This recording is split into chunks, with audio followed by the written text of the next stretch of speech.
Okay, maybe not. Right, my name's Helena.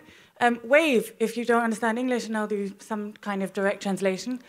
Yes, I'm part of ARC 2020, and... danke. Wo muss ich draufdrücken? Sweet. Good.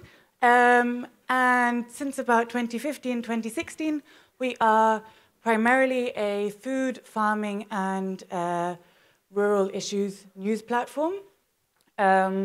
So focusing primarily on agri-food policy and agroecology in practice and rural issues. We publish 3 to 4 articles a week and run a series of different projects and debates and so on alongside.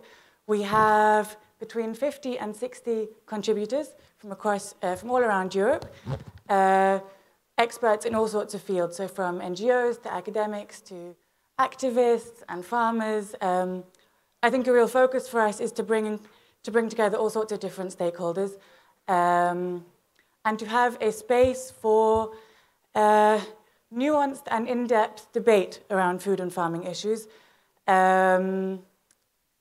Because I think we live in quite polarized times and nuance is important. And one example of a project which we work on, or a series we run, debates, about 2 a year. And the whole idea around debates is that we have experts writing to and fro on a particular issue. So most notably, we had the AgTech Take Back recently, which was a series of articles on agricultural technologies. And so this begins by posing a series of questions. For example, most notably, can agricultural technologies work in alignment with agroecological practices? Who holds the power when it comes to agtech? Who is making key decisions here? Et cetera, et cetera. Ollie, who ran the debate, is running into the room right now. Hello. Who I think can maybe tell us a little bit more about it. And yeah, AgTech, Take Back. I've been here for hours and I missed the start of the one little bit of 5 minutes, 3 minutes. So yeah, so one of the things we do in ARC is run debates, and we try and get lots of different perspectives in.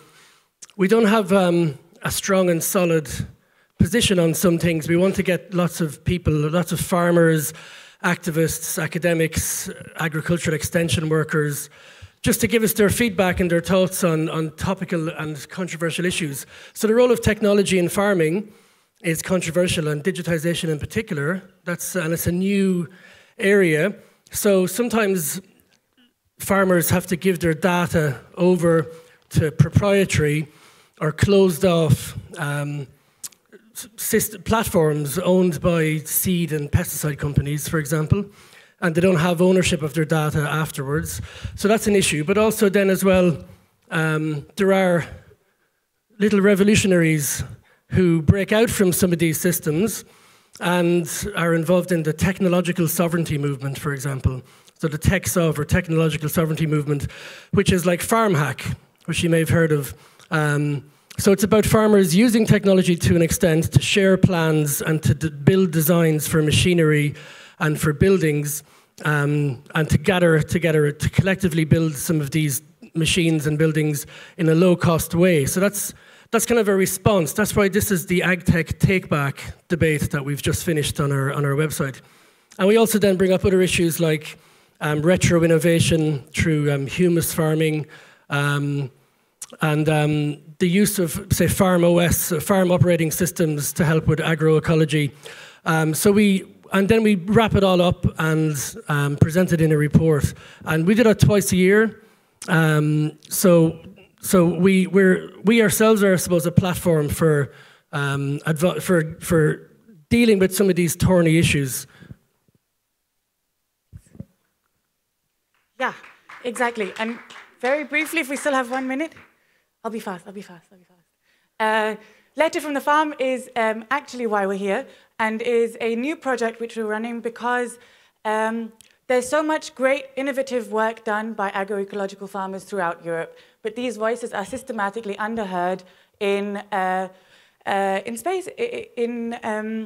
spaces I think that policymakers engage in. I think it's vital that those who are controlling policy also understand about what's happening on the ground, which is why we've begun Letter from the Farm, which are regular contributors by farmers across Europe. Here, Brynjusa, Chiara, Tash, and Sinead from Ireland, Italy, Romania, and Greece, who once a month perhaps tell a little about life on the farm, which practices they use, what's the experience of a new entrant into farming, how they make money, if they make money, etc., etc.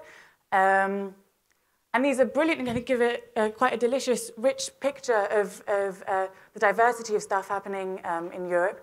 And actually, we wanted to do a call out. So if anyone here has got their hands in the soil and would like to tell a little about it, we are floating around. Please find us. We're looking for more contributors desperately. Ironically, not young women. In the spirit of diversity, we're looking for middle-aged men, which I think no one has ever said before. So please find us. We're arc2020.eu and also on Facebook and Twitter.